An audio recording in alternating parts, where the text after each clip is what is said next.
been traveling, man. People don't realize how many hours you don't put in behind the wheel of that truck, man. You don't put in more miles in the truck than you put in the air flight miles, man. Oh my gosh. Let that settle in.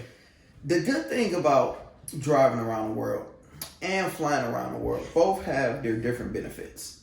Whenever I go fly, everything slow down.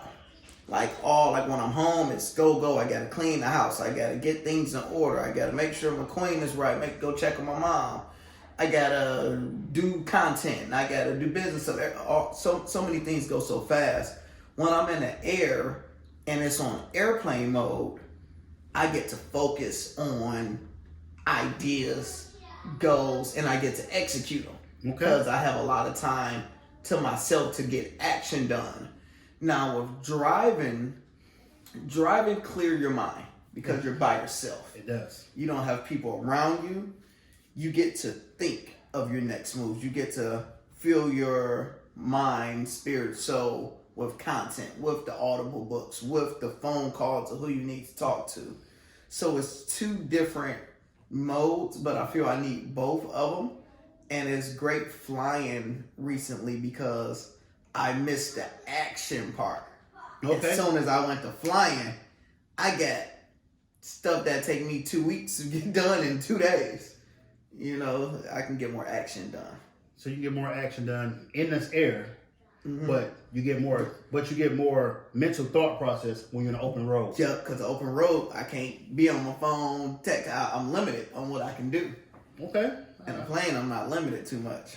So in a plane, you get more time to be active with your hands. After you do whatever you got to do with the passengers, you got more time to sit back and say, okay, they're cool, they're calm. It may be a 4-hour stint from wherever to wherever. Now you got time to say, boom, boom, boom, boom, let me put pieces together. Yep, then even your layovers, your overnights. Once you get to your hotel, you got a 20-hour layover somewhere, you don't feel like going out. You got 20 hours to yourself, no kids, no wife, no family, just you and your crew if you want to hang with them. So that's one thing I've recently told my wife a lot. Like when you're by yourself, like I spend a lot of time doing things by myself. Like my day used to start and finish by myself. Last year, I think I spent about 5 months in a hotel out the whole year. Like you spend a lot of time by yourself because most people don't spend time by themselves. They never develop themselves and find themselves because they're always doing other things that other people want them to do.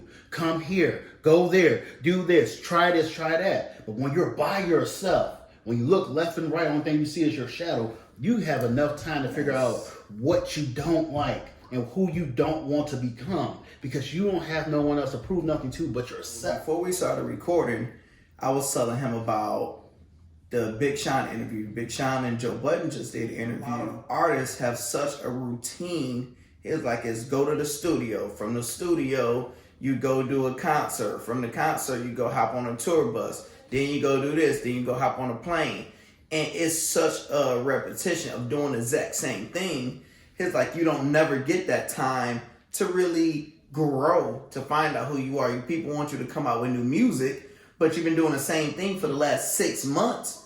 You don't have any new experiences. So he was like, he haven't took time out for just by himself or his family to get away from that. And that was an important issue that he was discussing. So it made me think of that when you said it. It's true because most time we see people, they live in this world of, I got to post, I got to go. So I'll take it one step further.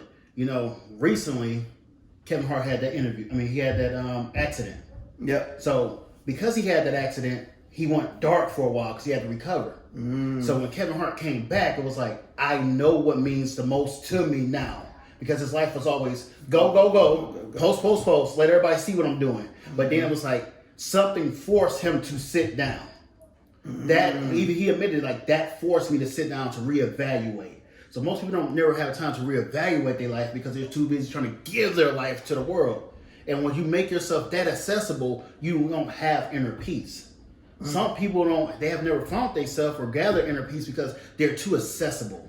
They're too tuned in with the world and what people have to say, whether they like this, whether they don't like this, and their comments, and they're just too in tune with that. They don't understand that none of that really matters.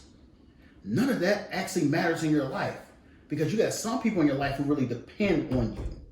and you're focusing your attention on people who really don't matter to you.